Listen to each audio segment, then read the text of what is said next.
Dear fellows, today we are here with one special purpose, that is to record our class of physical environment aspects applied to the architectural space design.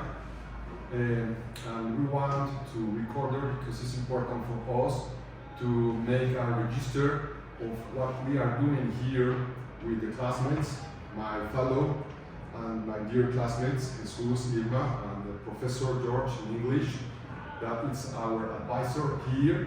And we want to also try to register this, to make a registration of our class, of what we are doing in the English language. So we are going to start. Thank you very much. Be welcome. Thank you. Well, at first, we are going to start saying that the specifically subject here in the Magister or Master of Science with a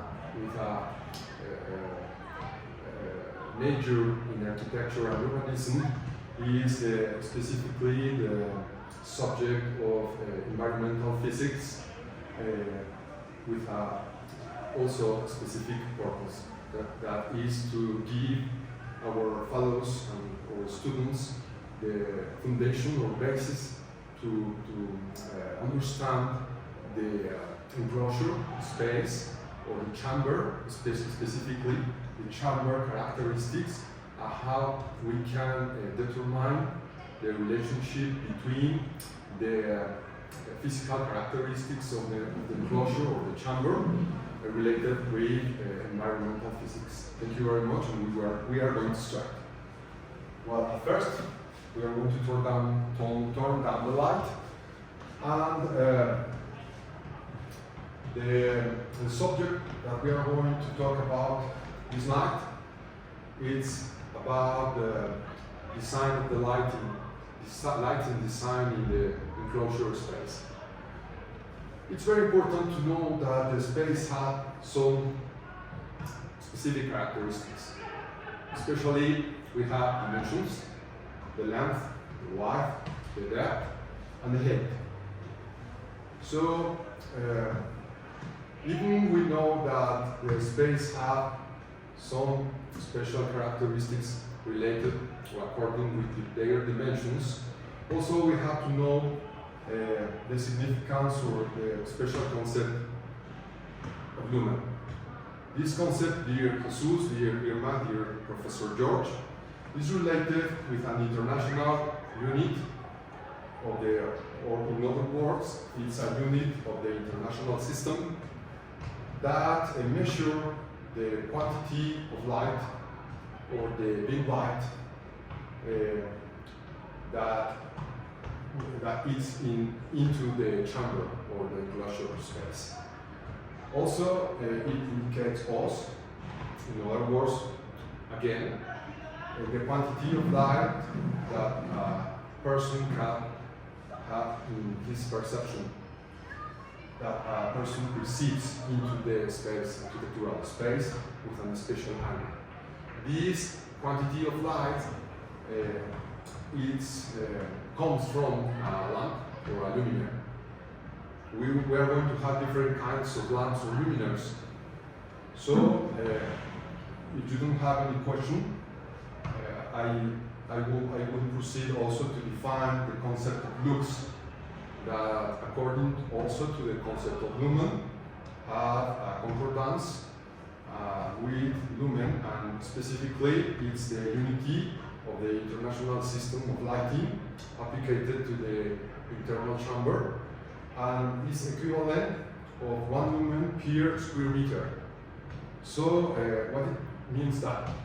It means that 1 lux is the perception or the sensibility of the quantity of light that it depends on the square meter's surface.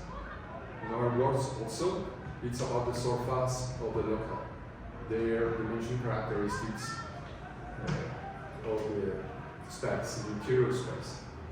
For an example, if we unlike enclosure space or chamber, even any kind of activity that is developed in the interior, we can make some example of 10 square meters properties of the dimension of the chamber. And then we have a luminaire lamp, a LED lamp, that has 100 watts of capacity into the architectural space. And we will focus that with this kind of luminaire, the space is a little bit darkness. However, if we change the conditions of the lamp potential characteristics in relation with the watts, we are going to obtain a different condition in the environmental physics. The conditions have changed because now we have in those 4 square meters we have much light. It's more illuminated. So I'm going to make a little break, and I would like to listen to Jesus or to listen to Mita or even Professor George if they have some comments about specifically these definitions that are the base or fundamentally to understand the design, the architectural interior design with relation or according to the sufficient conditions into the environmental physics space. So, Jesus, do you have some question about the definition of lumen or the definition of luxes? I don't have question, it's okay. It's better for you. Do you understand well? Yes, I am fine. Very fine. Thank you very much. So, it seems that Jesus don't have any question now. It could be that later. Thank you, Yes. Jesus. Thank you, teacher. So we will also need to tell Mita if she wants to speak to us, if she has some questions about it. Yes, I don't have questions, but I think it's important know the difference between lumen and lux, because sometimes we confuse the specific information about the yes, when we have a space and we confuse the concepts, and I think it's important know the specific difference between the concepts, and it's basic to understand the whole topic. Well, thank you very much, Irma. What you say are very great. It's very true. You perceive very well what we are doing here at first.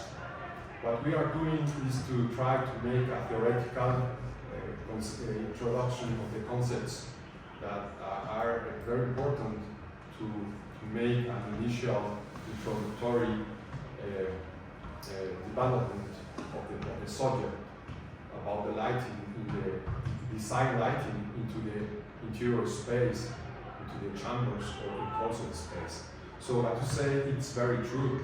It's at first we have to know and to understand the theoretical concepts that are related with the subject that we are speaking and the subject that we are going to study.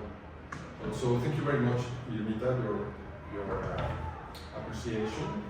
It's very well. Thank you very much. Well, if Irmita don't want to add anything else, we are going to ask Professor George if he has any kind of advices. I would rather ask you some ideas, because for me it's very important to understand what you're doing. Otherwise, it's very difficult for me to follow or advise anything at all. Number one, I have a couple of questions. The first one is, are these concepts related to the concept of candela anyway? I don't know. I want to know. It's just a question. Remember that I'm not an engineer. And the second one is, if I'm right, this second one, this looks, is talking about work. Is it work? If you measure it in watts, am I right? Is it a work unit? Well, Professor George, thank you very much. Trying to answer your first question. It has a little relationship, the candela concept. It's a unit that is related or have an accordance to this subject. However, we are going to focus in the introduction terms only trying to introduce these theoretical concepts initially that are lumen and lux. Later it could be related, or later it could find a relationship between lux, lumen, and candela. It could be that what you say is very, very true. Yes, but initially our introduction or theoretical concepts introduction also is only is focused in luxes and lumen. Yes, trying to understand your second appreciation. The unit of watts also it's an introductory unit. It's a unit that we are going to be managed in the unit of the beam lighting, the beam light, the flux light in the chambers. This unit initially is in watts. Also, we can relation another units, for example, voltage. But I think that in this introductory level, it's not necessary at first. But it's very right what you say. Also, we can make an introductory management of these units, electrical units, because they are also in accordance with luminaires for the lamps. Yes, it could be, but at first only it's sufficient that we manage watt for the lamps or luminaires, to manage lumen and luxes, to make an introduction for our fellows. Thank you. Thank you very much. Thank you, Professor George. Well, we are going to continue. However, we have also another two fellows here. He is Juan Francisco. Also, he is a fellow or a student of the Master in Science in Architecture and Urbanism here in this section of studies at the Polytechnic Institute. Also, we have Jessica that has already arrived here. I think so that she's also very smart as well as Silva and Jesus. She's very smart and he managed very well the English language. So I really appreciate that his presence here. Thank you very much for arriving here, Jessica, and also I think so that has the same smartness Juan Francisco. He is very also reflexive. So I really appreciate to pay attention that you have already arrived here, and we really appreciate also your participations, your questions, and your reflections here about we are going to take place of the lighting subject in the environmental physics in buildings and interior architectural space. Thank you very much. So we are going to continue, Jessica. We are going to continue Juan Francisco, Professor George, Irma, and Jesus. Thank you. So we are going to turn off the light. And, well, we have already defined the theoretical introductory concepts. If you don't have any questions, we are going also to continue. What we are going to take place now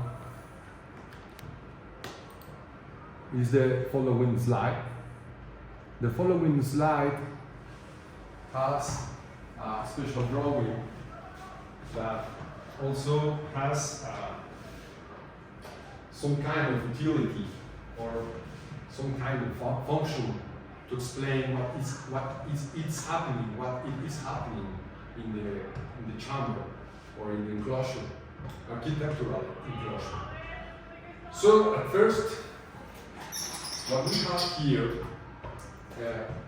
we have some special elements such as a lamp. Here is a lamp or luminaire that is hung in the ceiling. We have another luminaire or lamp that it is hung in the ceiling, and also we have another settings that are very important to consider in the lighting design all over the chamber. One of these special settings are the beam light or the lux light.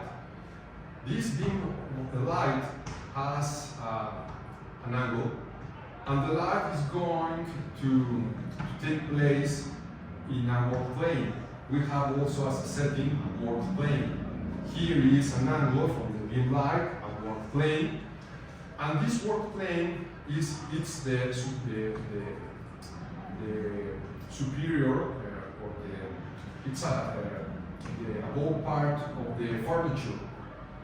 Here we can have a table, we can have a chair, or another type of furniture. To understand what is happening here, it's that the big light is reflected in a work plane.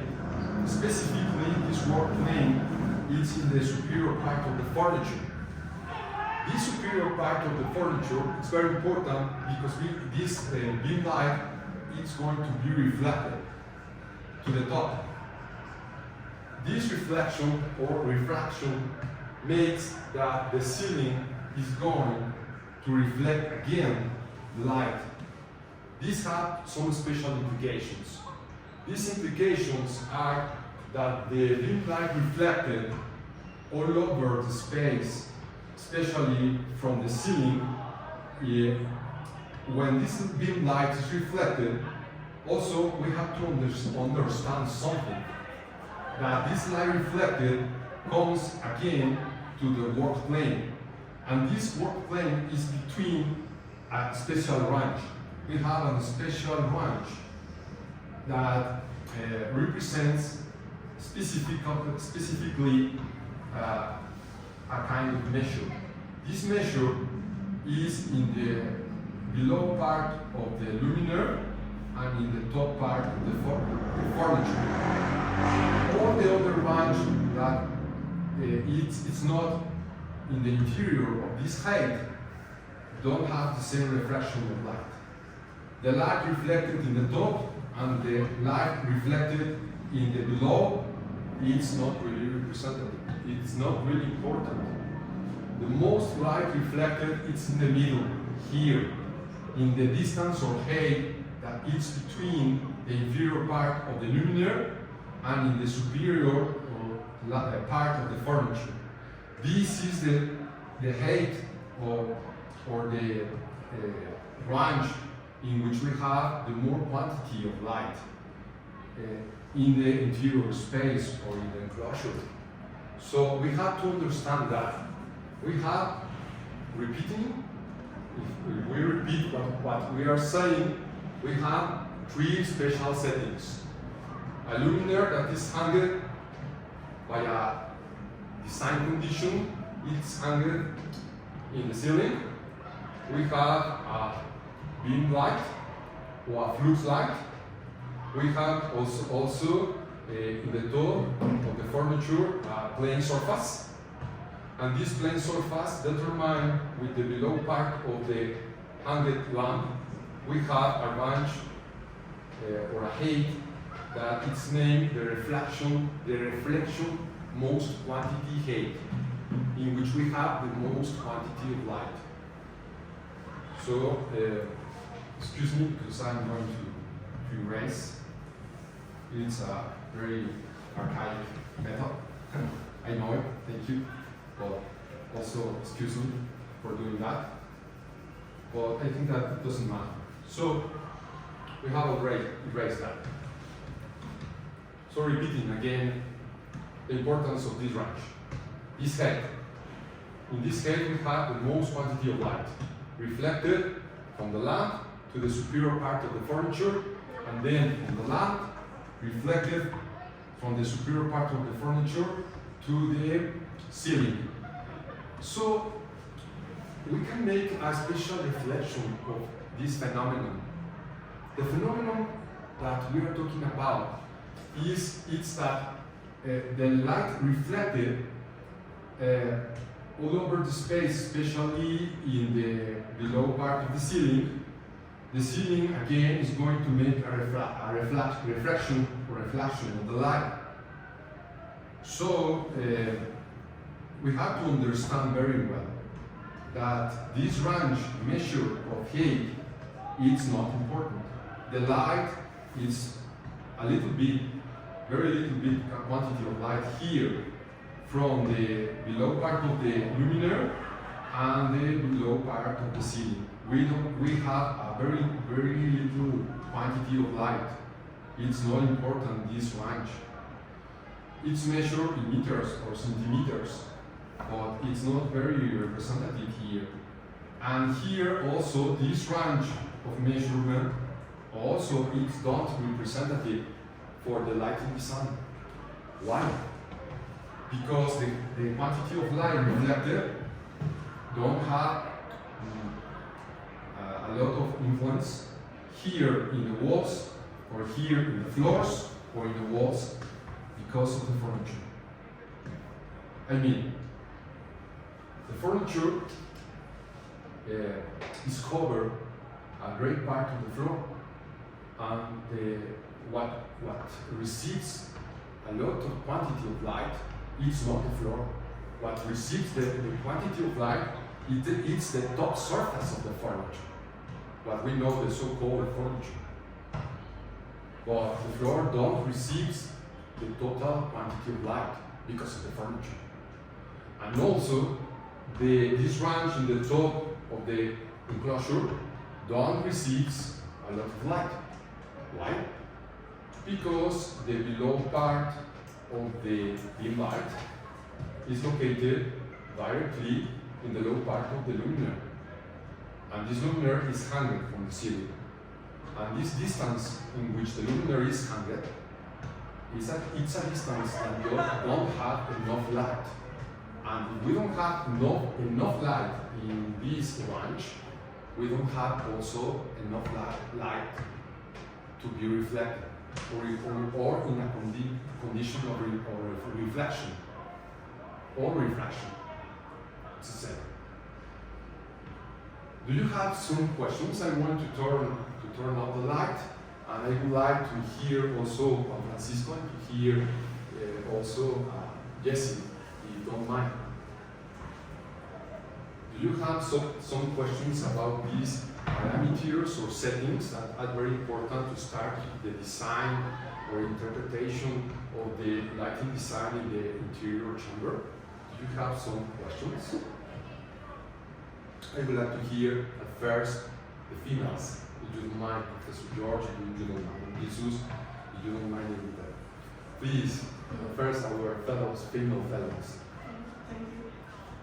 Well, I have a question that is, what happens if we have a light that reflects by two sides? How can we calculate that?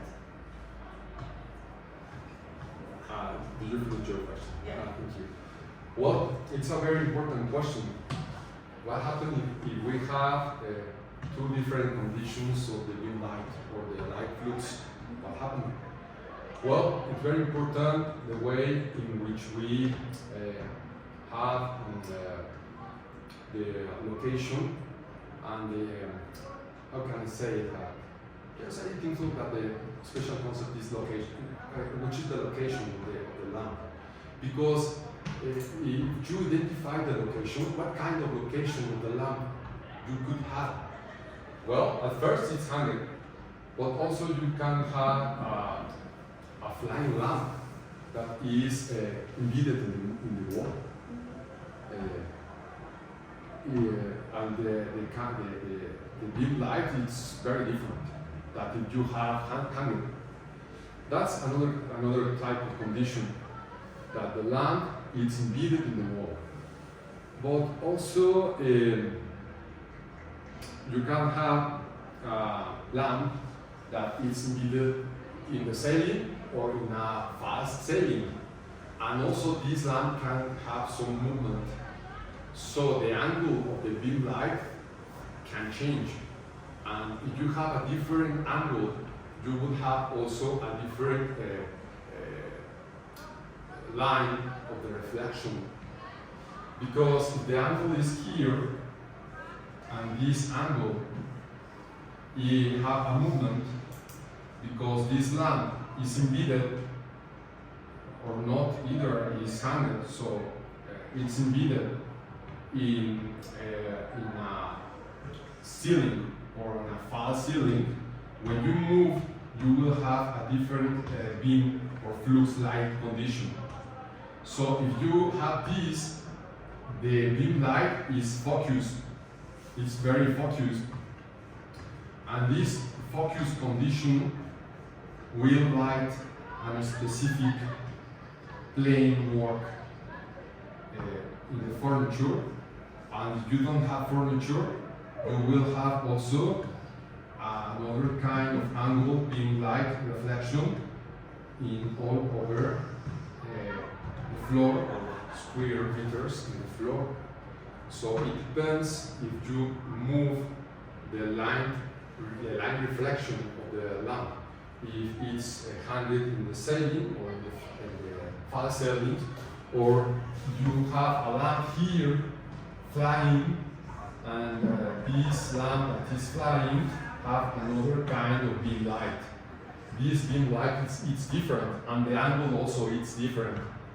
So the influence of the lighting it's also very different, because you will have that the light has an influence directly here in the ceiling, and you have another kind of light that is have an influence in the floor. But it's not the same that if you have this kind of light beam, or do you have a lamp here embedded in the false ceiling, and you will have a different kind of work plane influence, beam light. And if you don't have furniture, also you will have a different kind of beam light influence here directly in the floor. So it's different. Also, you can have another kind of position of the luminaire. The position means that the luminaire is directly embedded in the wall, not hanging or not flying on the wall. The luminaire is directly embedded. If it's directly embedded, also it's different, because the angle beam light is more higher. It's different that if you have a luminaire hanged on in the wall surface. So the angle of influence of beam light is different, and the light that is focused in the space or all over the work plane will change, and the design conditions of the enclosure also will change. So there are different settings or parameters that you have to consider. Very well.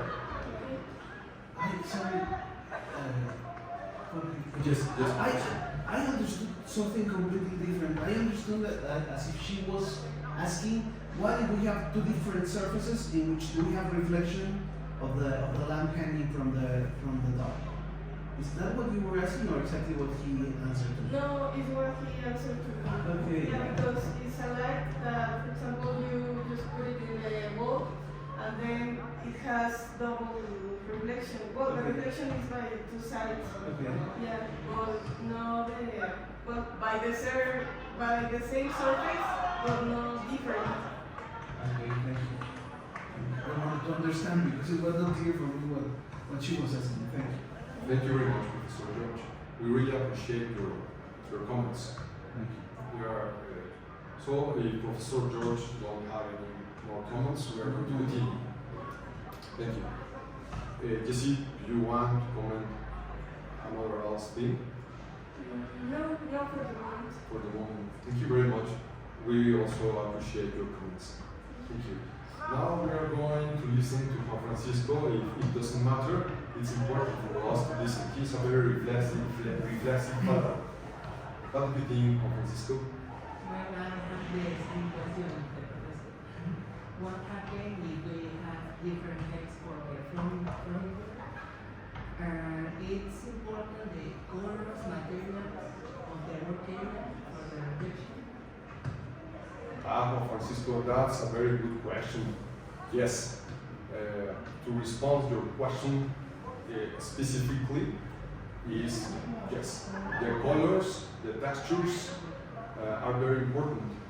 Also, you will have different kind of colors in the walls, different kind of colors in the ceilings, in the false ceilings, and also in the floor.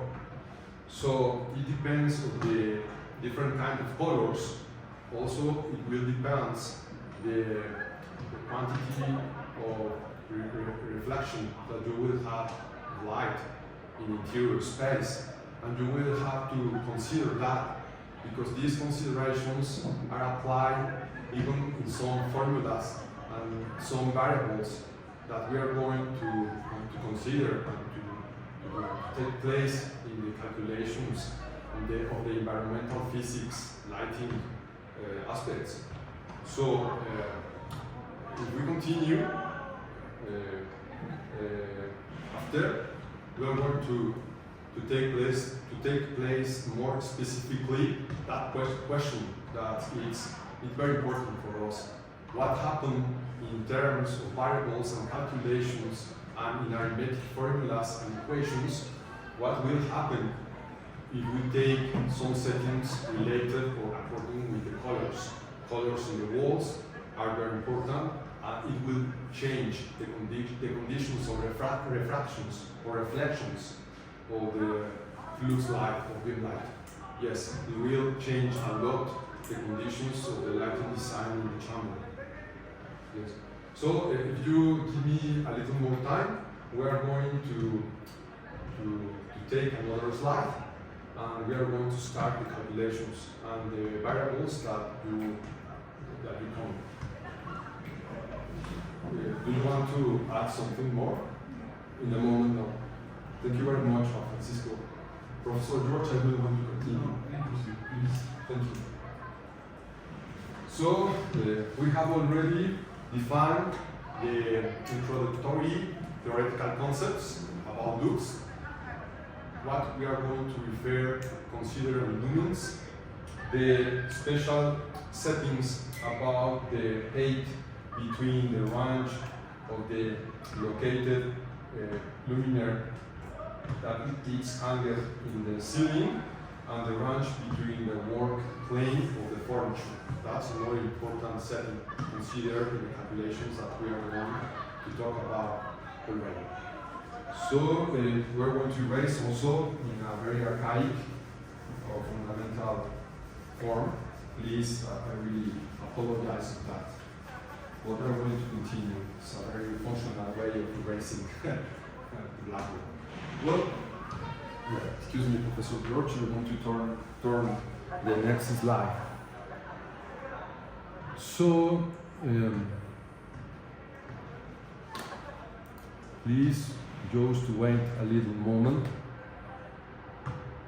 We are going to change the slide, and we are going now to consider this new one. This new one slide it's what Juan Francisco told us recently about his questions. It means, please excuse me, I'm going to turn off these words. Yes. So, continue about the settings. Well, now we are going to understand. I'm going to ask Jesus, could you help me to move the slide and the space of the computer? Thank you very much, Jesus. Please. Thank you. Well, you can say now that it's enough for us to know only the theoretical and introductory concepts. But also, you will say that it's important to know another parameters Please, Jesus, could you move this slide to the top here, more to the top, please? Because I want to see the first equation that will take place here in the calculations of lighting in the interior chamber. Yes, teacher. One moment. Yeah, thank you very much, Jesus.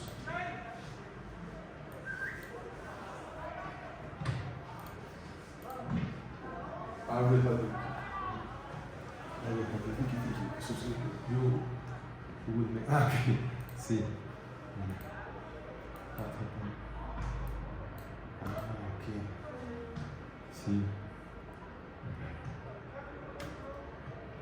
What happened here? So I don't know what happened, but we are going to open again slide. Please let me some time. We have a little Technical problem. technical problems. Yes, Professor George, we have a little technical problems here.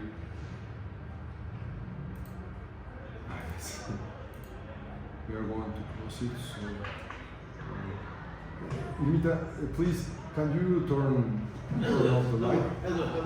Thank you, Professor George. Thank you very much. It's not the fault of Jesus. It's just a technical problem here in my computer. There's an expression for this, but I won't say it until you turn on the recording. See, we are learning from Professor George. Also, their advisements are very important for us. Now let's move in.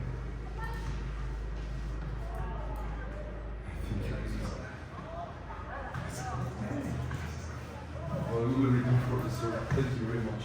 Thank you, Jessica. Thank you, Rita, Juan Francisco.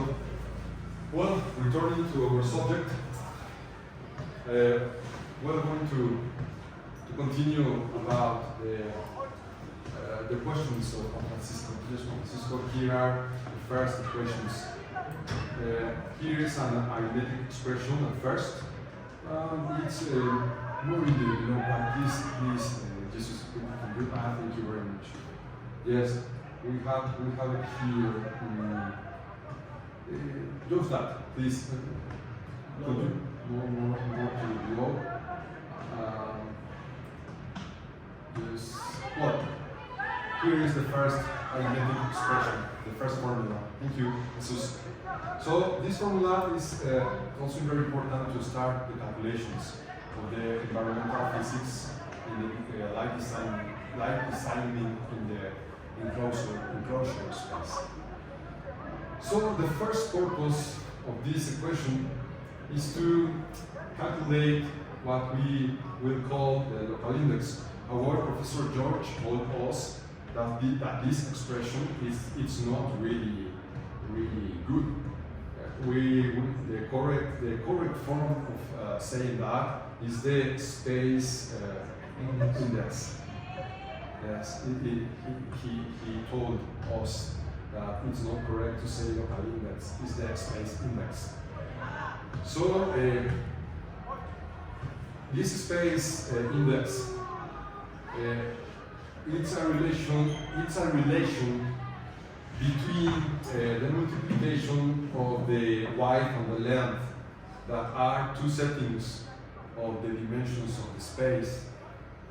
Specifically, it's the surface of the space in which we are making our design and the study of the phenomenon of light.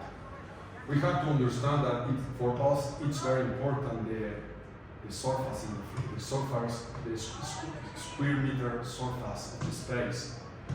That it's the result of the multiplication from A multiplied with B.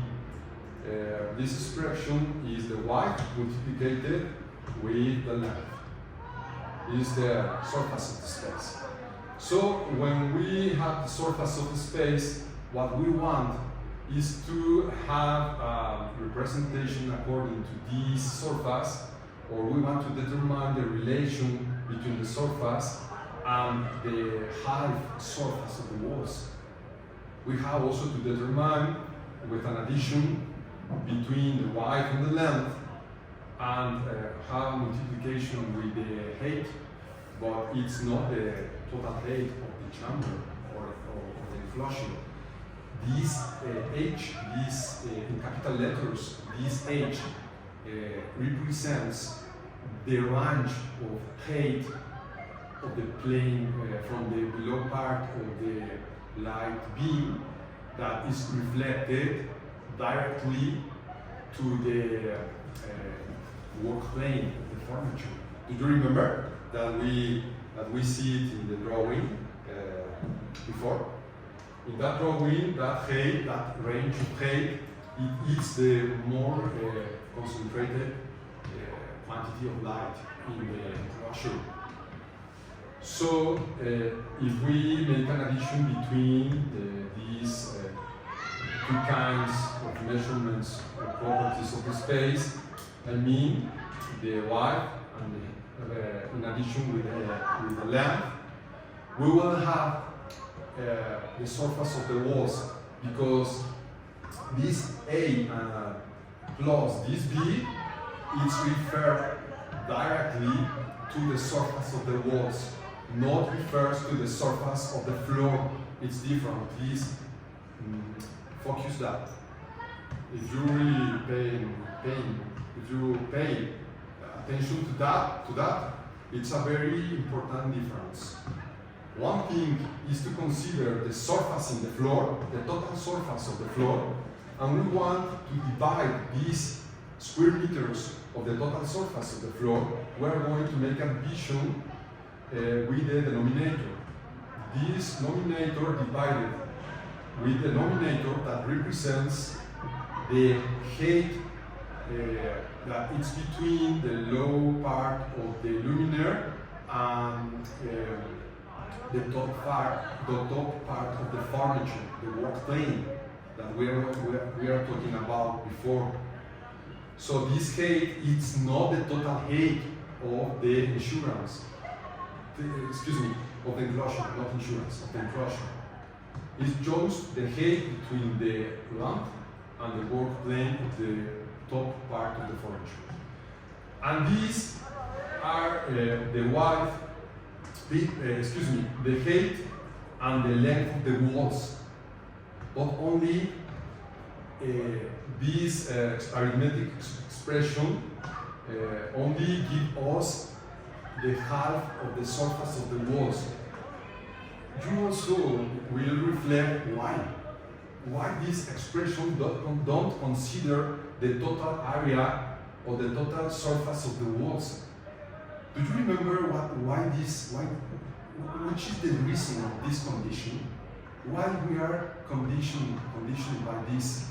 Why we don't consider the total square surface of the walls? It's a very important reason.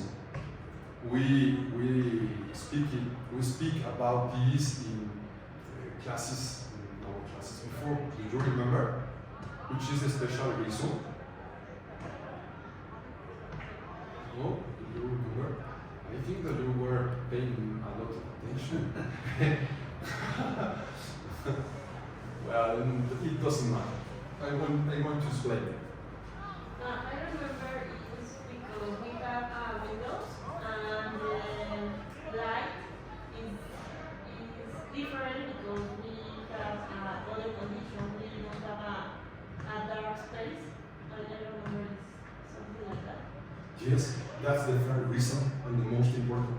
Yes, thank you, Ivan. You remember very well. Well, I want to remind you. Yes. Well, if we remind what happened here, we have some special settings here in the measurement of the chamber, architectural chamber. So we have the width, so we have the length, so also we have the height that we are going to represent with these capital letters. And then the arithmetic expression told us the following consideration. The space index that it's represented, if I don't mistake, with the capital letter K. So when we make the product of the multiplication between A and B, it means that we are going to make this multiplication. We are going to obtain the total area of the total floor surface. Here is the floor surface, expressed in square meters. So if we multiplicate A and B, we are going to obtain the total square meter floor surface. You are good? Okay? It's clear for you? Do you remember a little bit?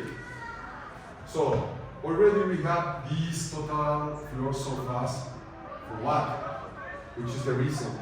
Well, we are going to make a division because we want also to know the how many is the representation of how many is equivalent these total square floor meters, how many represents with another arithmetic expression.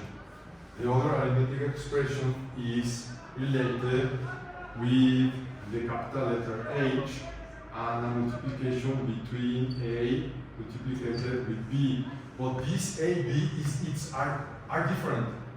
These AB are not related or don't have any relation or correspondence with the floor.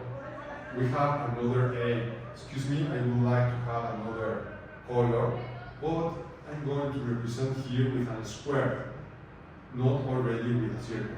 So this square represents also the letter A and represents the height of the wall.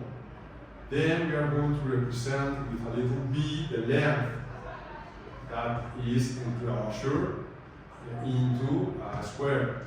Teacher, Yes? or maybe you can use capital letters. Oh, but we can use capital letters. Thank you. It's another chance. Thank you, Jessie. So we can change here. Thank you, Jessie. It's a very good recommendation. So following the recommendation of Jessie, we change for capital letters. And then if we make a multiplication, what we are going to obtain are the square meters, not the square meters or the surface of the floor. Already we are going to obtain the square meters of one wall. What happened here? If I remember, the arithmetical expression has a mistake here. Do you remember what happens here? It's a multiplication or it's an addition? It's an addition. Please consider that. I really mistake that. But if we make the correction, it's an addition. A plus B. A plus B. And also we can know that A is the height of the wall and B also can change. B is all the length of the walls, but only the half length of the walls. That's what represents the capital letter B. So if we make an addition, this I want to remember that. This I'm going to try to correct my reasoning. Because I'm making a reflection. Yes, it's A and B. Yes, A plus B. A plus B. So this is A plus B in the length. And then when we have just already have this length, we are going to make a multiplication. We are going to multiply this length that is A plus B. We are going to make an addition with the height of the walls. What happens here? What we are going to obtain is a surface. You have this surface, this total surface. Yes? Do you understand that? you have this surface, but just the half surface of the walls. You don't obtain the other total surface. This surface of the front wall, if our point of view is here, just in the left, this is our point of view, left point of view. If we consider that we have this left point of view, this wall is the front wall. This wall in the left is the right wall. We don't have these square meters. We are not interested in these square meters. Square meters not important. What is important for us is it's just only the half. What kind of half?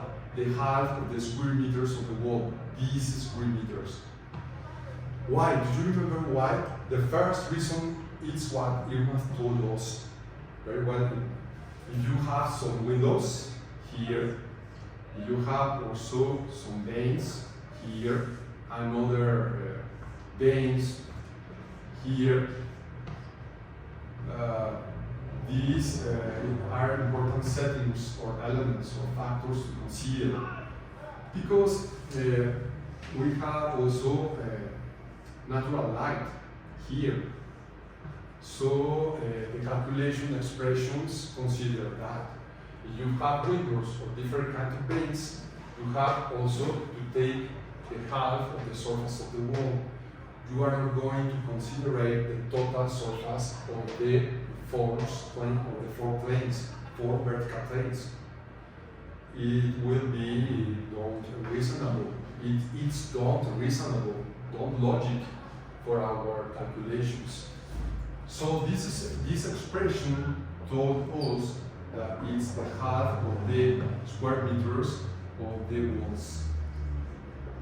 Because it's not reasonable to take all the square meter surface of the walls because of these planes, because of these windows, because of these veins in which they are embedded the doors. So that's the first reason. Thank you very much. And the second reason is related with the work plane surface that I had already considered or talked about it. The plane surface, remember, when you have some luminaires hanging, when you have some lamps hanging from the ceiling, and you have also some tables, and you have also some chairs and another kind of furniture, and it could be libraries or bureaus or other kind of furniture. The lighting will be reflected in the top surfacing of the furniture. So we really have a range. This range, we have a range. This range in the top, it's not necessarily. This range in the below part, it's not necessarily.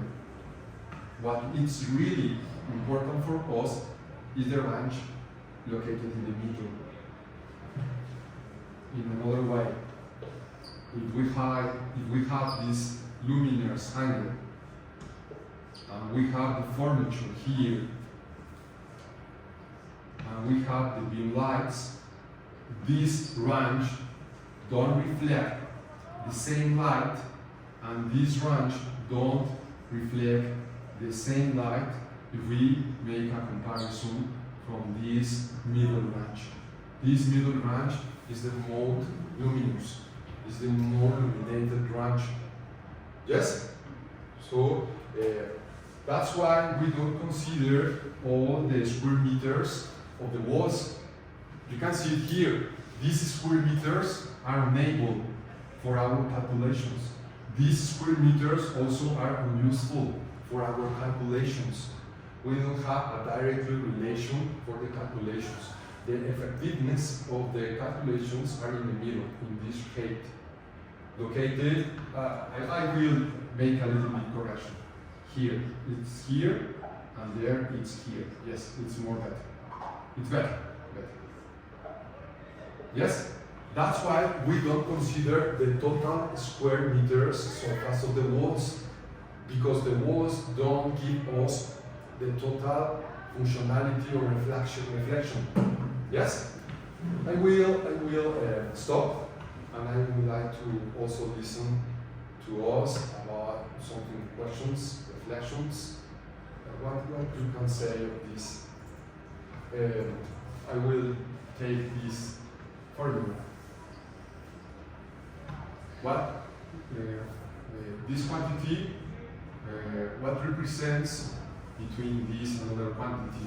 The half square meters of the walls, that's the reason, and which is the representation of the equivalent in square meter units of the total surface of the floor, which is the relationship that will determine with this arithmetic expression, this division, the correspondence. So I listen to you. Somebody wants to make some comments? Already know? It's what Francisco told us a little bit, the variables. Yes. Well, I think what happened is we have a different area that don't need furniture like dance academy and Like what? Excuse me? dance academy. Dance academy, in which we don't have any furniture. Okay. In which the floor is total free. Yes. Okay. And they use mirrors in the walls. It's a very good question, Professor George. That's me. I remind you that he's a very reflective fellow. Reflections are very important for us. Thank you very much, Juan Francisco. Very good question. Yes, Juan Francisco. What happens if we have different enclosure or chamber? The design interior characteristics in relation with the light will change completely. Yes. Why? Because the parameters that you are taking for the design also are different. Specifically, the parameters are that you will have in the walls a lot of mirrors. Yes, it's an academy of dance, a dance academy. Also, we don't have any furniture in the floor. Professor George, Jessica, Jesus, Irma, we don't have any furniture because the dynamic function of the enclosure is completely different, and we don't need any kind of furniture here in the space. We need that the space could be completely free for dance. So in this case, yes, we will consider also the total square meter surface of the floor. Yes, but in this case also we'll consider this one, square meters of the surface of the wall, just in the right. Remember, if we have this point of view in which it's located right here in the left, so we will consider these square meters surface of the left wall, and then also we consider these in the back square meters of the wall, and we'll also consider the right, and also we'll consider the front, the total area, because we don't have planes, lanes, doors, windows, we don't have any kind of characteristics or settings. We don't have any devices. Just we have mirrors. Except for bodies, no? Except for bodies. Except for bodies. Hopefully, no? Like, and for example, it doesn't matter the voltage of the light in that case, because for example, the light will reflect in the mirror, so it doesn't affect the vision of the people that are dancing. Oh yes, it's another very important question. Thank you very much, Jessica. Yes, we have also to take care of that, because the reflection is more we will have more reflection of the light, and the people that is in the interior here in the chamber will perceive more quantity of light. So we have to load that capacity of the luminaires.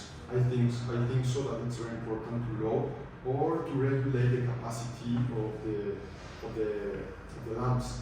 The lamps have specifically in their technical characteristics, some special specifications related or considered for the beam light, the quantity of beam light. So if you have a lot of watts or you have a lot of voltage, you will have also a lot of light, and the people there will perceive a lot of light. So it's not the most efficiently condition of the enclosure. Yes, we have to consider that characteristic or settings. Thank you. Also, a very good question. Do you want to add another question? No, just to complete that. So it is important, beside we calculate the area, the area, we have to take care about the use of the space that we are going to provide of light. You are completely correct. You have to take in consideration the use, the functionality, of the space. Yes. Just because if you don't take care of that characteristics, the design, the environmental design in terms of physics of the light will be not very efficient, especially for our users. Okay, thank you. Thank you, Lizzie. I would like to listen to Jesus. What do you Yes. want to? Yes, teacher. In this case, for the dance, what is better angle to light? Yes, well, it's also a very good question. There are different settings or parameters for this kind of locals or please. It's okay. I apologize, Professor, of the chamber or interior space. The best condition that we can obtain in relation or in concordance with the construction regulations of Mexico, of the manual of construction regulations, Mexican manual, that's very important to take care of that, is not only to regulate the capacity of watts and voltage of the kind of luminaire. Also, you have to be very conscious that in the way you locate the luminaires, even if they are embedded in the ceiling, or even if they are hanged in the ceiling, or even if they are embedded in the walls, or even if they are hanged in the walls, you have also to be conscious of the angle of the beam light. The beam light or flux light is different from the angle. So if you are dancing, it's better for the people that is using that enclosure to have the luminaires here in the top and the reflection of the light in an angle that comes from below, from the top to the below, and not from our front horizon, because the people is going to be have a leisure on their eyes. If they have the light flux in their front, it would be really a very high problem for the people that is using the space dancing. So it's important to try to hide the light flux or the light beam from the eyes. You can say also, if you are dancing, well, you can also look to the top. Well, it could be that you look to the top, but it's a little bit rare. It don't occurs many in the times. The more normal or useful condition is that you are moving, you have movements in the space, you are dancing, and you are looking also to the floor, you are looking to your horizon condition directly in the front to your companions or fellows that are practicing the dancing activity. But it's very strange to start looking to the below, because also you are going to have some collisions with your partners, no? So you have to be very conscious in the front, in your right, left, in the below, but above it's a little bit rare. It's a very little bit strange in the kind of functionality of activity to be looking above. So that's the special setting that make us to locate the luminaires above in the ceiling or in the false ceilings, but not in the walls, but not in the floor. Okay, teacher, thank you very much. Thank you. Do you want to continue your reflections, Francisco? For the moment, it's well. We continue. Lilita, do you want to make some reflections, questions? I have one. If we have a space without windows, for some reason, can we add other walls in the formula? To make an addition of the Other walls, for example, AB and add C and D for the other walls? also is a very good question. Yes, because this question has a relation of the characteristics of the figure or the enclosure. You can also have an enclosure like this. Not always you will have a square form. So the geometric settings could be modified or could be different for us, and we have to adapt our conditions.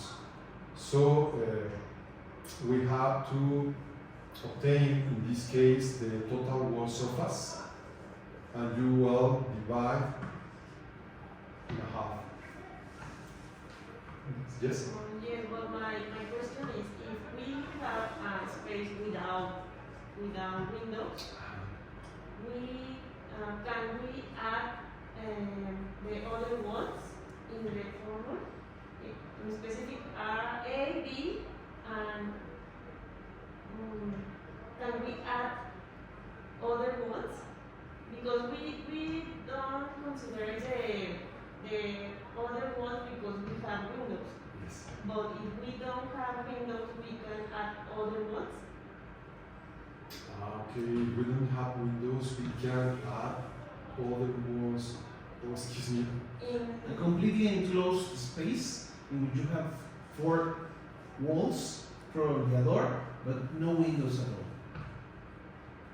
So the question is, are these other walls added to the measurement? In the formula, yes, use A, B plus C and D. Okay. More length.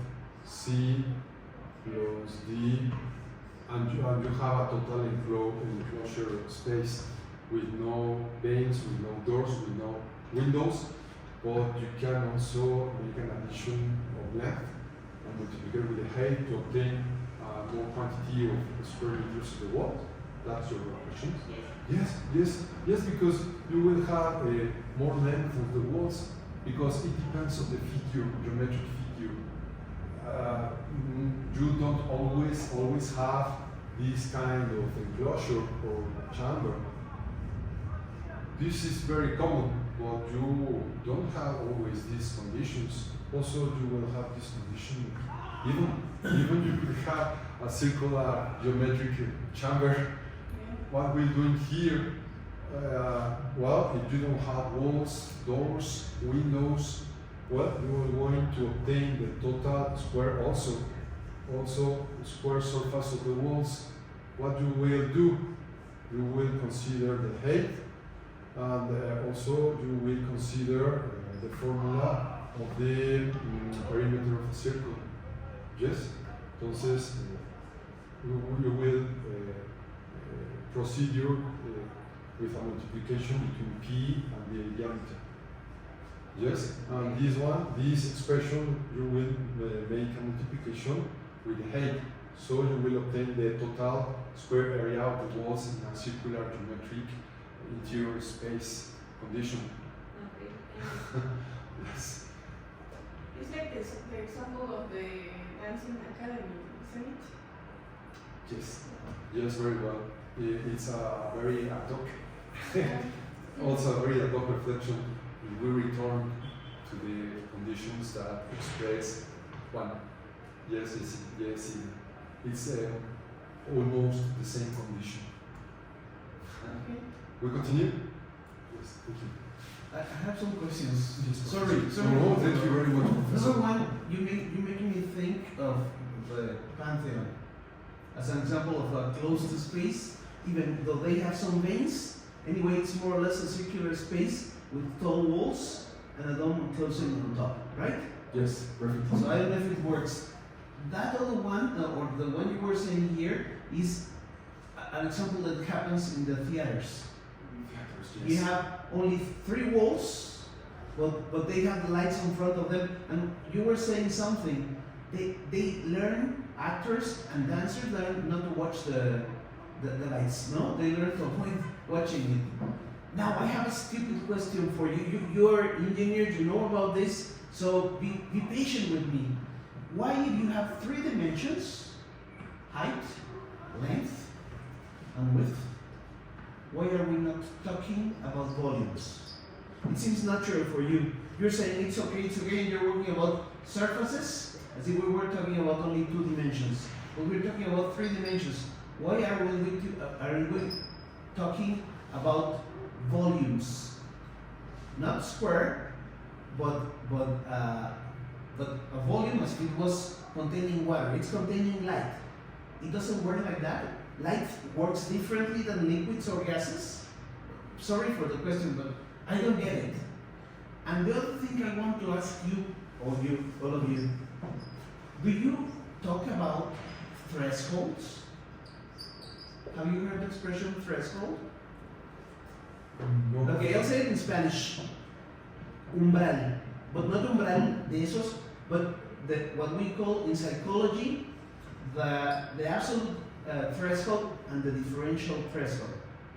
And it talks about the quantity of energy that you need to perceive a sensation. If I touch your name, Juan. If I touch Juan, he doesn't perceive the touch until the moment in which he starts feeling it. That's the absolute threshold. The quantity of energy to start perceiving the stimuli. Right? Now, to feel differently from a touch to a push or to a pinch, the difference between this and this, to start feeling the difference, that's what we call the differential threshold. When you talk about these things in here, sorry for the doubt, but I wanted to know because it's interesting. Not everybody perceives light the same way. Well, I think that we can. How is this the expression? Threshold. Threshold. El umbral. Threshold. Threshold. Threshold. Threshold. Threshold. Threshold. TH. Fresh. T. TH. R. Okay.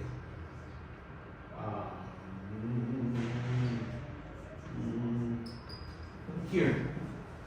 Okay.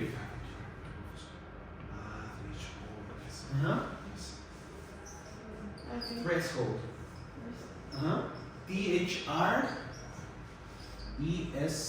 Threshold, right? Threshold.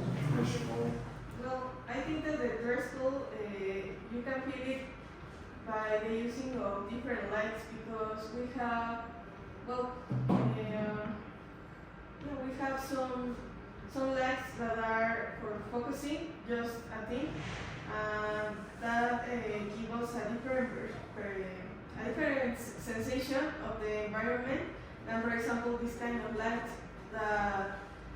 the threshold are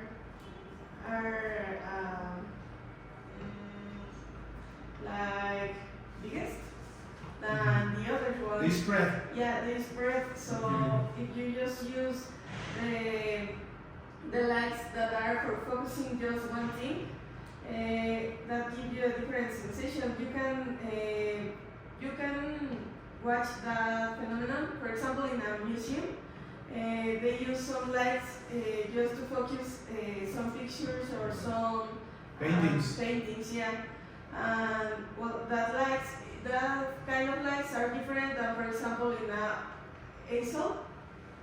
the easel of a museum. Aisle From a museum, yeah, are different. So I think that with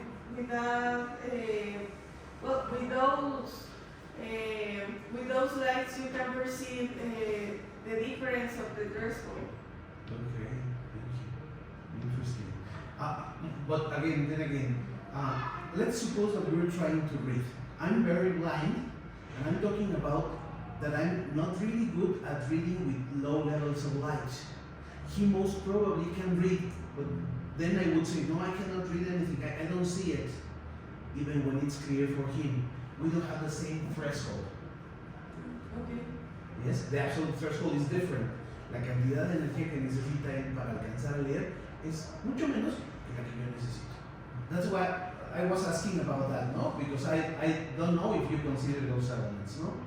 And well, those were my questions, and I find it very interesting. Sorry for the interruption. Thank you. Thank you, Professor George. Very important also. Jessica, thank you very much because you make a very good observation about what the questions of Professor George are specifically in the point number 3. If I also, I will also try to make an addition in my comments in this question number 3. I really don't reflect before in this, Professor George, but I think that I really learned of your question. I think also that the construction regulation manual here in Mexico is very sure that have some parameters that regulate the different levels of perception of the light in an average conditions of the people. Yes, I almost sure that the construction regulation manual have these specifications that have these regulations, because yes, you have a lot of precision in your question. The way in which one people appreciate the light, even the kind, it doesn't matter the kind of activity, but also it could be reading, it could be dancing, it could be in a medical enclosure with an intervention in a body. So we have different kind of activities. So I think that the construction regulations, even in the base parameters, we have what we know as lux. Lux is the quantity of light that we need per square meter, but this kind of unit has a different parameter or condition because it depends of the activity. It's not the same the quantity of light per square meter in a medical intervention in a space, in a body, with a disease, than if you consider in a dance enclosure or in a reading space in which we have a lot of libraries and books, or even in a hall or in a building, we are going to communicate. So I think that at least the base concepts of this threshold are located in the regulated construct manual, and it's referred like luxes. I think so, but I also think that we have to make more research about that. Yes, it's very good to know that we don't know of this concept. We don't know many things of this concept, but we have some homework. We are going to make more research. Yes, Professor George, thank you. So we have some homework, more research about this thing. But also I think that it's determined, this third question is determined with the condition of the light, which is the naturality of the light. The naturality or the condition of the light, what makes that light, it's light. So it's a kind of energy. So this kind of energy as well, we have a naturality in the body, a physiological perception that also is very concerned about the naturality of the lighting as an energy. So I think that in an introductory step, we can also make a little relation between the naturality of the condition of the light as an energy and make a correlation or relation with the physiological characteristics of the perception of a fellow person.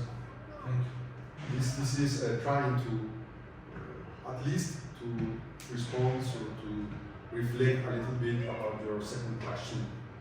And of your first question, yes, we make also an attempt, it's just an attempt, Professor, attempt to manage three dimensions that the three dimensions in architectural space is considering the width is the first dimension, and then the length that is the second dimension, and then the height that is the third dimension. So we have volume, but this volume it don't have a regular condition because it's done on square. This is done on square.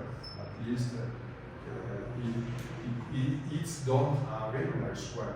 It's an irregular square because the y is not equal to his length.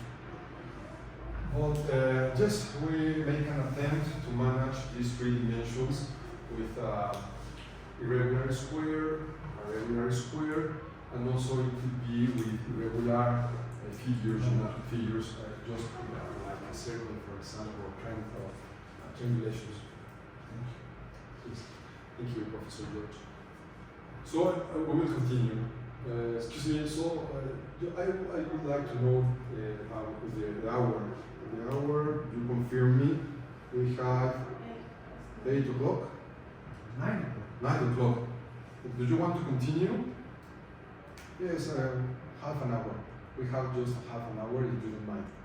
Yes, Professor, yes, Jessica, you don't mind? We continue half an hour? No, 9 and a half. We are going to continue. So, thank you very much for this paper to be raised in a more dignity condition, not an archaic condition. So, continue. We have already obtained the space index. What in some classes, in some sessions before, we name as local index. With the correction of the Professor George, we are going to name the space index. So we have already obtained the space index. So what occurs then? We have already made the calculations. Imagine that you have already the value of these coefficients with no units because these are representation.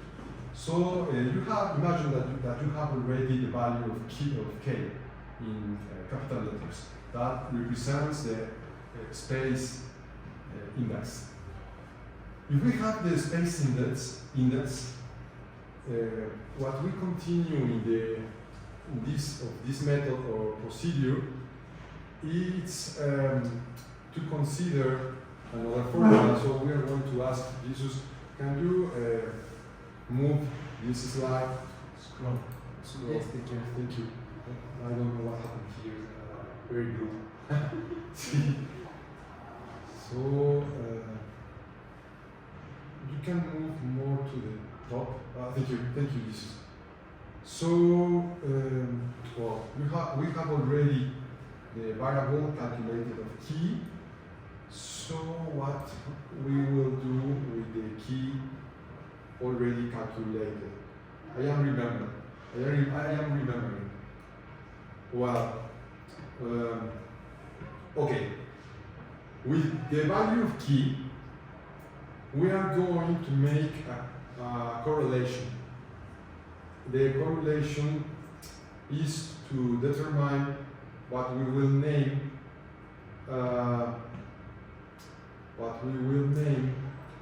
Please just give me some time. Yes, the utilization coefficient or the functional coefficient. Yes, thank you very much. We are going to calculate the utilization or functional coefficient. This it's represented with the capital letter C with an A. So we are going to calculate this one. Which is the procedure? The following procedure is, Jesus, can you move a little bit? Yes, thank you. We are going to use this table. This table has in the left, in the second column, from left to right, we are going to locate one value. This value specifically is the value of key, the space index. Here is the space index. So if we have the space index located in the second column from left to right, we have to make a correlation. This correlation is between the values of another columns. We have a column that it's related with the values of the coefficient, reflection coefficient of the ceilings, then the reflection coefficient of the walls, and then the reflection coefficient of the floors. We have 1, 2, 3, and 4 columns. These columns represent the different values from the reflection coefficients of these devices. So we are going to consider at first, thank you Jesus, the reflection or refraction coefficient in the ceilings. So we have different colors. For example, we have white, we have ivory, cream, light yellow, pink. Also we have green, clear green, gray. We have another kind of gray, more darkness, we want more dark. Yellow, if you see also we have red, we have another kind of red, we have green, and I can see very Blue. well. No? Blue. Ah, thank you. And this, brown. And this, excuse me? Black. Black. Thank you. So I think that I have to go to the doctor to make more new glasses. I don't see very well. That's the question of the Professor George. What happens when a person don't see very well at the light? That's my case. I have to go to the doctor to make me a revision for my glasses. So we have the first column just here in the right, and we have to determine the type of color in the ceilings. The most common is white ceilings. However, I remember a question of Juan Francisco. He told us in that class, Professor George, that what will happen if we have a brown or black color in the ceiling. And he put a very eloquent example. What happens if we have a game places, that is his phenomenal thematic research subject. Do you remember, Francisco? What happened if the ceiling is completely black? Do you remember? Don't remember very well. If we go to the other stage, completely focused, but in the other stage, what happens if we have black in the ceiling, or what happens if we have white? In this case, the ceiling is white. But in some dancing locals or game locals, virtual game locals, technological virtual reality locals, in which we have different technological settings of gamers. Well, in the most cases, the ceiling is in color black. So you can see that we have different values, and these values in the middle, in the column in the middle, we have also ranges. For example, if we focus in the white color of the ceiling, we have in the middle column, I don't remember, can you see? I don't remember what it says here. Absorption. Absorption, thank you, Professor George. This is the column of the absorption percentage. What is happening if you choose the white color?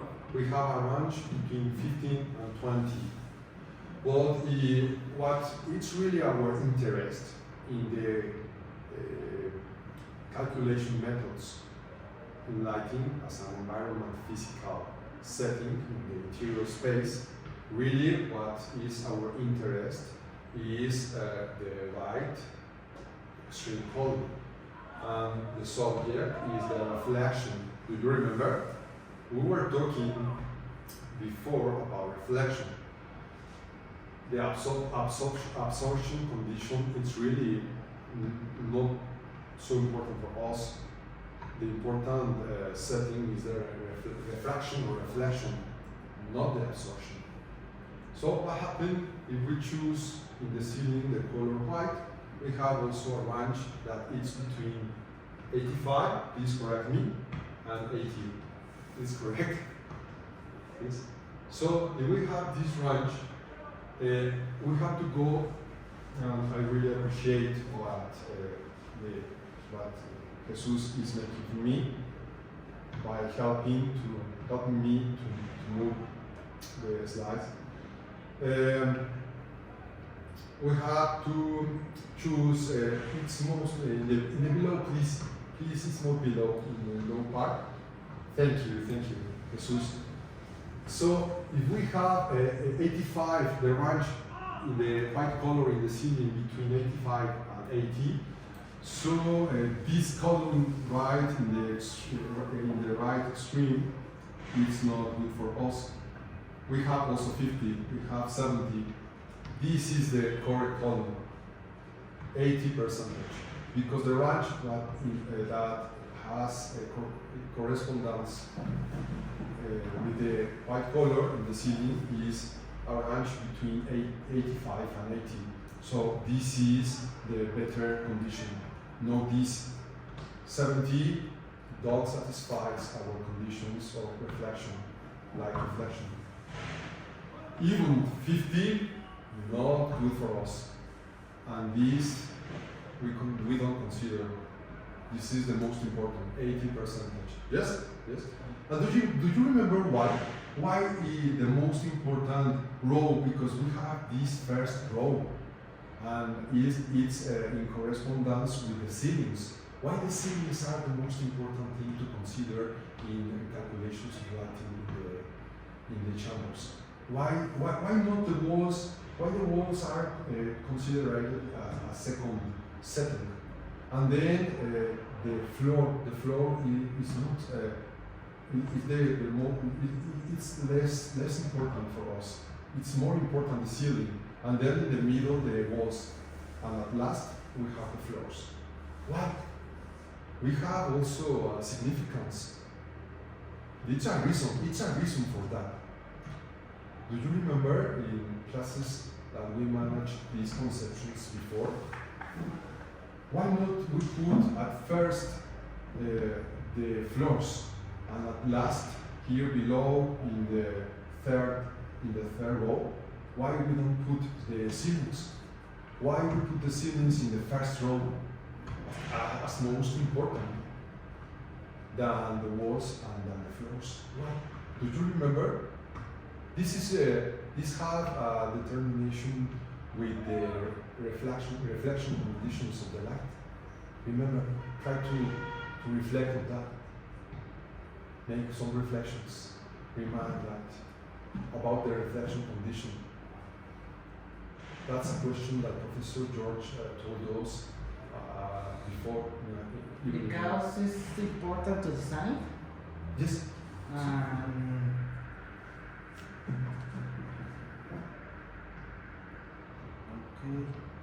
Remember about the range in the walls, the reflection range.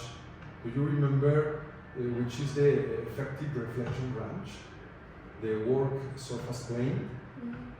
Yes, and we have some non-useful surfaces in the walls. And what happens with the reflections in the furniture? What happens in the floor? What happens in the walls? Are really useful in his totality.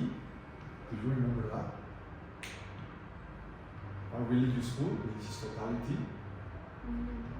Or, for example, the floor, his totality of the square meter surface is really effectiveness in his totality. His effectiveness in his totality of reflection is used in our considerations, or no? What did you think? Yes, yes. I'm not sure, but I remember that is because we have the lamp near of the sky, and the reflection is more near, and when we have other objects like work plane, is more difficult to have reflection because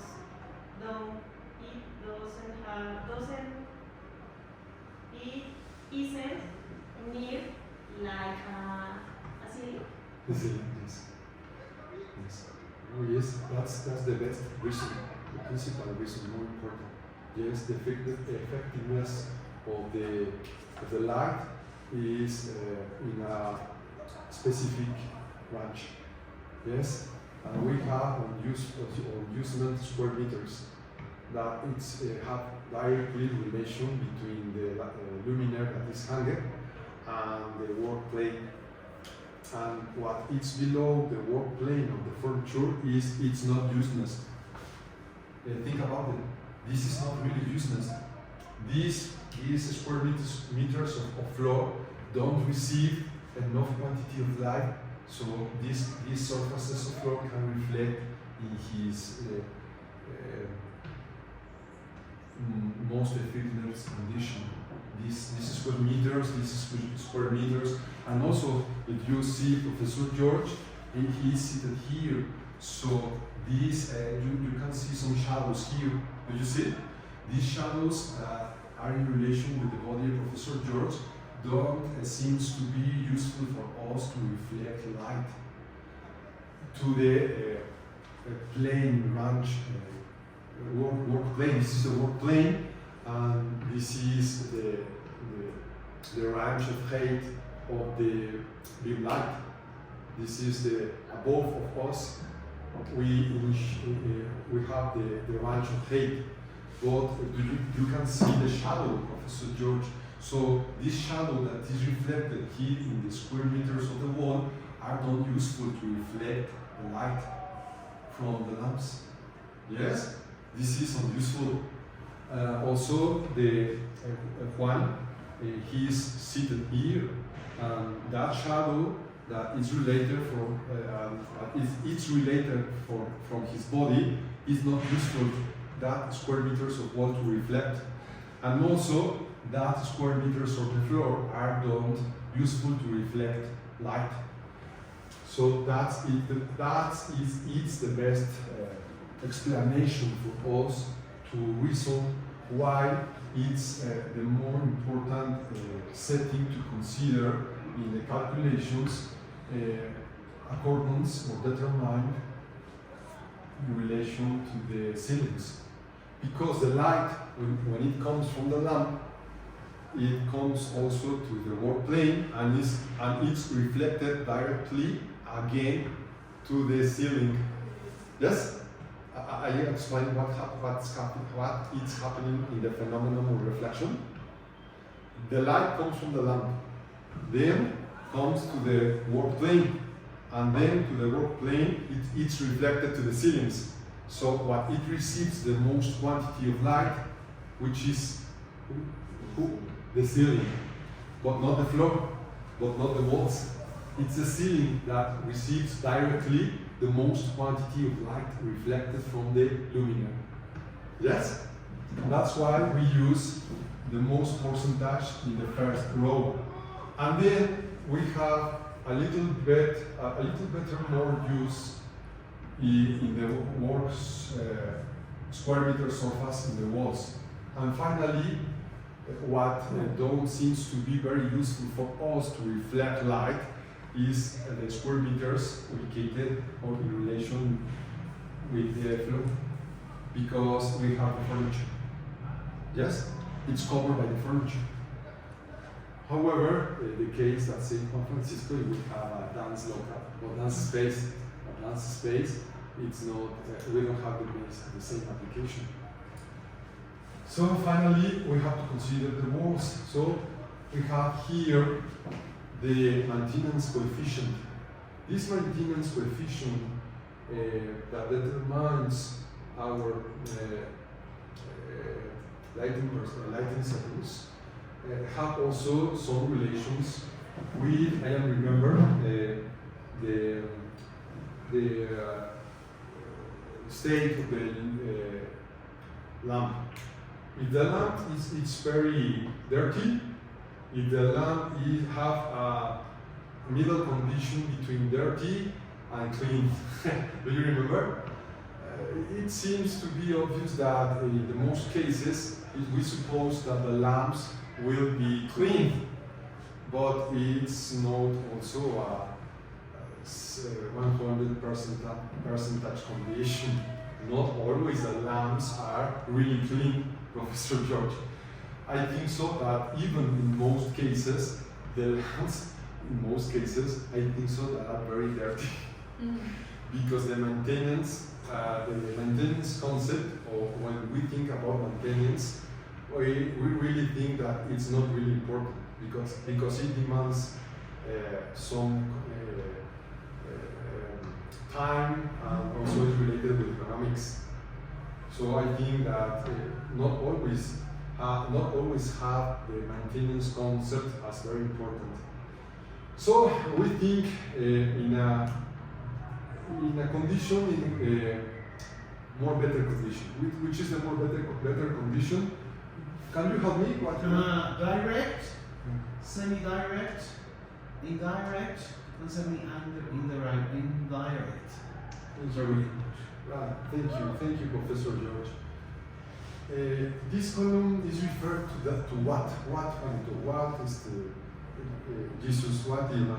This column is referred to what condition? Jessica told us before of this type of conditions, also from Francisco. This condition is the location of the luminaire, yes? It depends on the location of the lamp or the luminaire and the angle and the quantity of dim light in relation or in correspondence with the location. So the light could be direct, indirect, and other combinations. As it says, Professor George. Thank you very much, Professor George, for your help. So, if you let me, do you mind if we select the first one? I think that it's the most common direct condition of the lamp.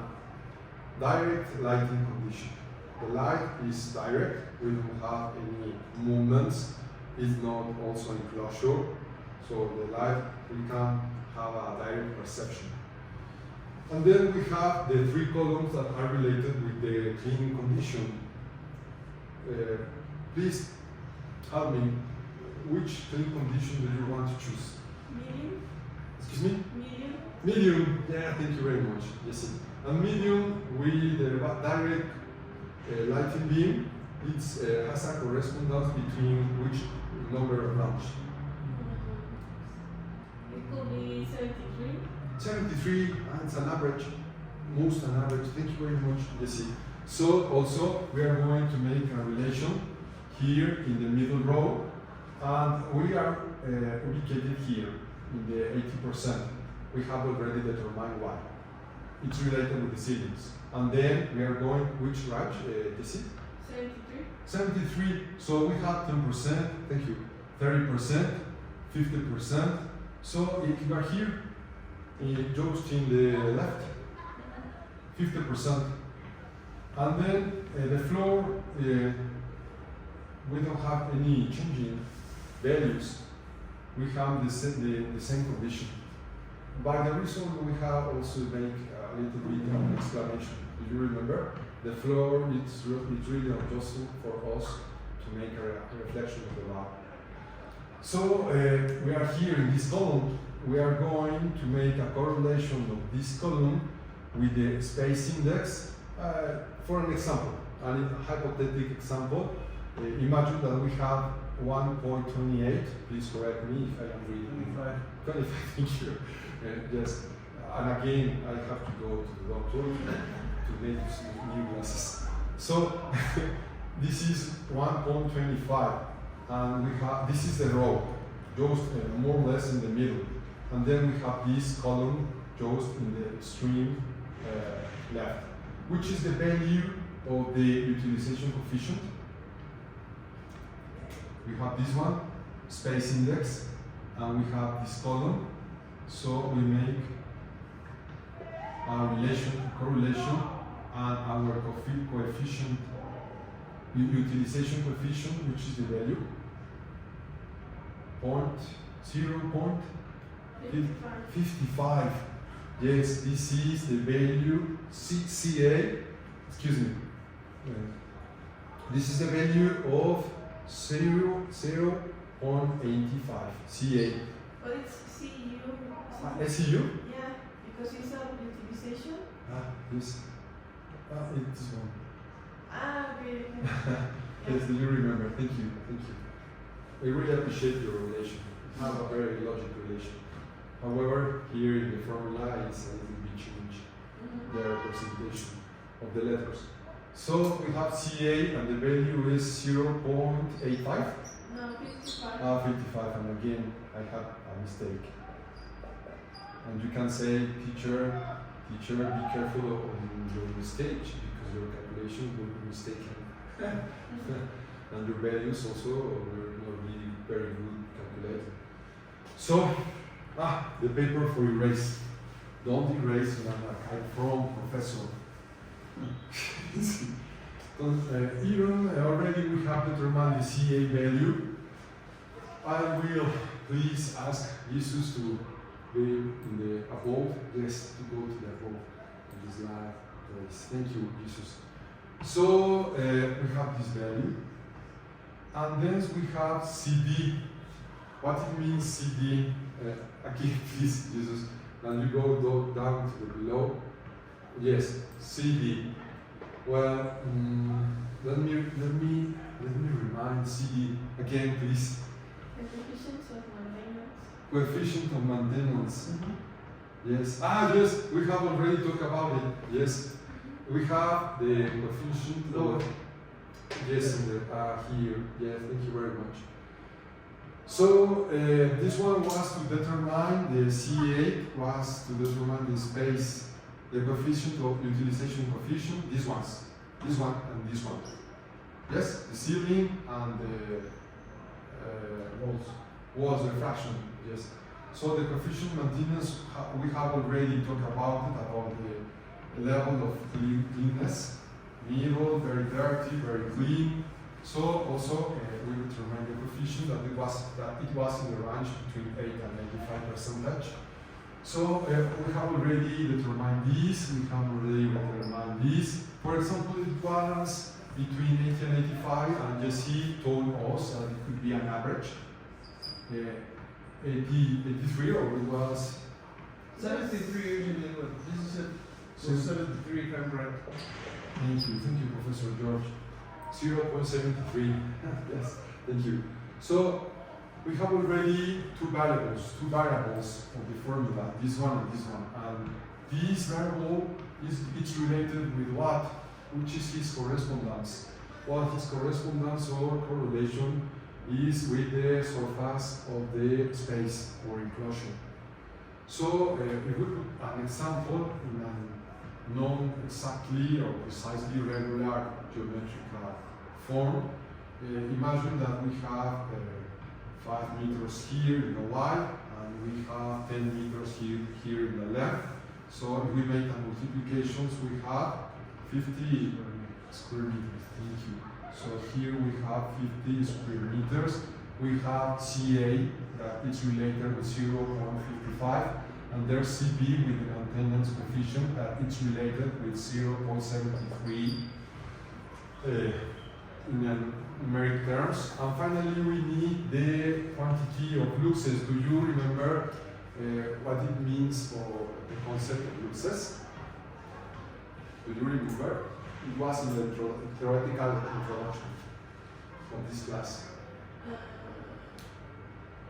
Is the quantity of the quantity of lumen? No? Oh, yes, this is just lux is just the quantity of light that is lumen per square meter. Do you remember, Jessica? And lumen is just the quantity of it's almost just correct, Professor George. It's just the quantity of light. It's just the quantity of light. However, the quantity of light per square meter is lux, and this is just the quantity of light we need in the enclosure. Yes. Do you remember, Professor George, a little bit? Yes, it's the quantity of light, just the quantity. But the quantity of light per square meter is lux. Yes, do you remember this? Mm-hmm. Thank you. So the value of E also have a relation. We have here the quantity of luxes in relation with the tables.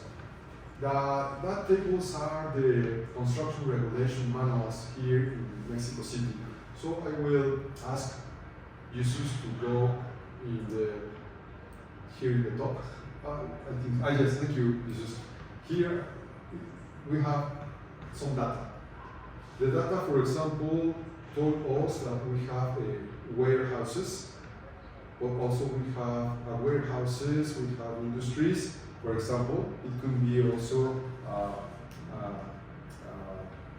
dwellings, it could be also dwellings, it could be also hospitals, libraries, as we were talking about. It depends on the use that we have determined in the interior architectural design. So imagine that we have only two conditions, and we select industries. Here, industries in the construction regulations manual from Mexico told us that we need for industries 300 luxes. So if we go again to our formula, here the value of the E in capital letters is related with the construction regulation manual, and we have 300 luxes. So we have all the variables defined. So if we make the calculations, we will obtain the value phi that represents the quantity of lumens. As we were talking with Professor George, with Irma, with Jesse, and with Jesus and Juan Francisco, the value phi is the value of lumens. It means the quantity of light that we need in the interior space.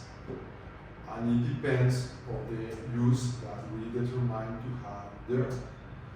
So if we just determine the quantity of light that is in direct relation of the square meter surface of the local, of the quantity of light that we need per square meters, and then the maintenance coefficient and also of the functional or utilization coefficient, we are just in condition to determine the quantity of light. In other words, the quantity of lumens. And finally, just neither to conclude this class, to calculate the number of lamps that we need in the enclosure. It's just to make a division between the number of lumens that determine heat in P, this is P, and then the number of lumens that we need, and it depends on the type of luminaire that we are going to select for our project of lighting design. So finally, we are going here to select some type of lamps. So I will ask you just to go here in the below part of the slide. And we have some technical conditions that, sorry, it's not really clear. Excuse me, I have to take care of that. However, I think that you can see a little bit the value, the technical value of this lamp, that it's a plain light, a LED luminaire lamp, and the value of lumens, what it says here? 4,500 lumens. Thank you very much, Professor George. 4,500 lumens, thank you. That's the value, the technical value that offers us this LED lamp. Thank you. So, if we have this value of quantity of light that offers this kind of luminaire, again, thank you, Jesus, for our help. We are going here to the top. And finally, we are going to make the calculations. We have determined this value. Yeah, it's 37,359. The value? Yeah, Thank you. 37,359. Oh, thank you for our help. You see, however, I am really a little bit confused because the value is not very logical. It's a lot of luminaires. Do you think it's not very logical, the value? No, but that's not the number of luminaires. No? It's the number of, well, it's the Lumens. result of the Lumens. previous operation. This one? Yes. Thank you. Value of T Yes. is 300? No, 3,000. 37,359. 359. The value of T. The functional coefficient. Thank you very much. I really appreciate that, Jesse. So finally, Professor George, Jesus, we are going to operate our formula with the top variable 30,359, the value of V, lumens, and finally we have 4,500 50 lumens, and we make the division from the Like 9. Yeah, it's 8.3, or we can determine 9 lights. light. Yes, 9 lamps. That's a logical result. Yeah, yes. I was very Shocked. shocked when we obtained. No. Thank you. So I want to turn the light, and finally I would like to listen your final conclusions, and I will be listening you to conclude the class. So if you don't mind, we are going to give the word to Professor George. That is very important for us. Well, there are many things I want to reflect about the class. I would just like, if you don't mind, to give you 3 or 4 words that can be useful for you in what we saw, because I saw that are not concepts that you handle regularly. May I? Yes, Professor. Doctor? Ajá. Caoba, nadie dijo esta boca es mía. Caoba. Nos quedamos con el brown que dijo el doctor. Mhm. ¿Cómo se dice caoba en inglés? Ajá. Mahogany? Mahogany? Mahogany. Mahogany. Ajá. That's caoba. Luego tuvieron ahí 2 conceptos distintos. Un pale yellow. Y un light, digan green, perdónenme, green or blue, da igual, ¿no? Hay light, muchos colores.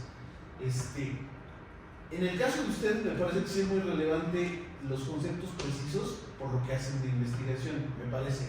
Entonces, digo, ahí nada más les quería yo echar esos detallitos. Creo que hay muchísimo vocabulario que les es de utilidad. Esto no sustituye ni se acerca ni a los talones en la importancia de la teoría de lo que ustedes estudian. Pero si van a utilizar el inglés y vamos en un momento dado a convivir con gente de otras nacionalidades, pues me gustaría, si me lo permiten, de vez en cuando ayudarles con algo de ese vocabulario. ¿Sí? Y luego platicamos algunas otras cositas, doctor, si me lo permites. Sí. Gracias, profesor Jorge.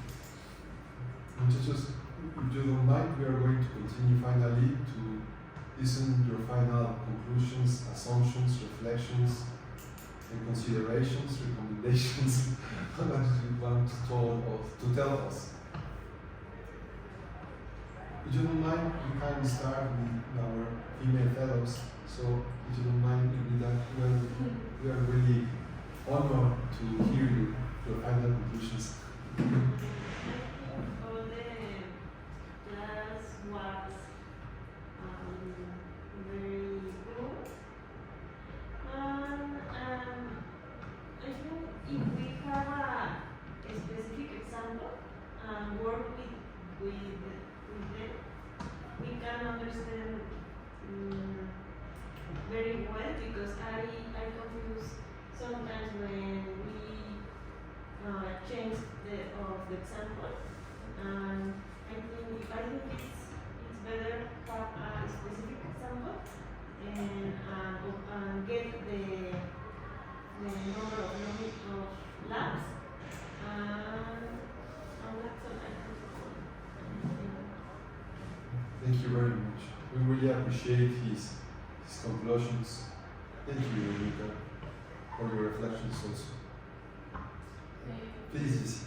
Well, I think that for us as architects, this kind of topic is really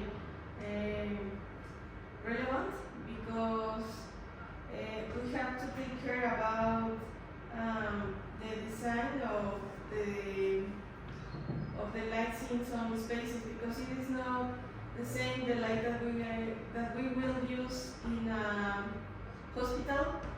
For example, the lights that we are going to use in a school. So I think that with those examples that you told us, and with more examples that we just practice by ourselves, we can improve in this topic of well, electricity, and yeah, I think that with the practice we will improve in this. Sorry to interrupt. That would be something very interesting. That would be very important for you to speak more. That would be great to hear you saying more, asking questions, or offering ideas, even if you make a mistake. That would be very important for you, I think. No? So I know that sometimes it's not comfortable to try to speak in a different language from our mother tongue, but you need to practice. Try to do it. Yes, it's a very good recommendation from Professor George. So that's why we start to practicing again and again English classes. And I really appreciate that you are very focused in this attention, in this project that we have already started. Thank you very much. Yes, Professor, it's very important for us that. So, if you don't mind, we are going to continue with this. Thank you. In this class, because it's important, the colors and textures, reflections, to how take the lamp for design in the projects.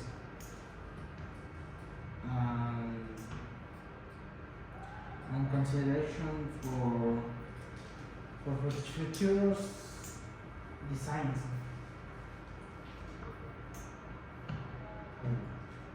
Yes, thank you very much. Do you want to add any more? No, teacher. Thank you very much. So, finally, if you don't mind, Professor George, we are going to at least continue with Juan. Please. In my case, I think it's important the calculation of light because I am studying the perspective of the users in the space, and I have a question in the tables.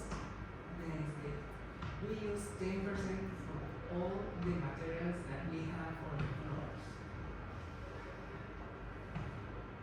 Did you ask me? Yes. Can you repeat please your question? In the tables, we use 10%.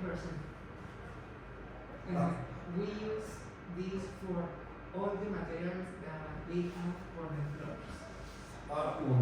Well, yes. In this case, we are trying to explain.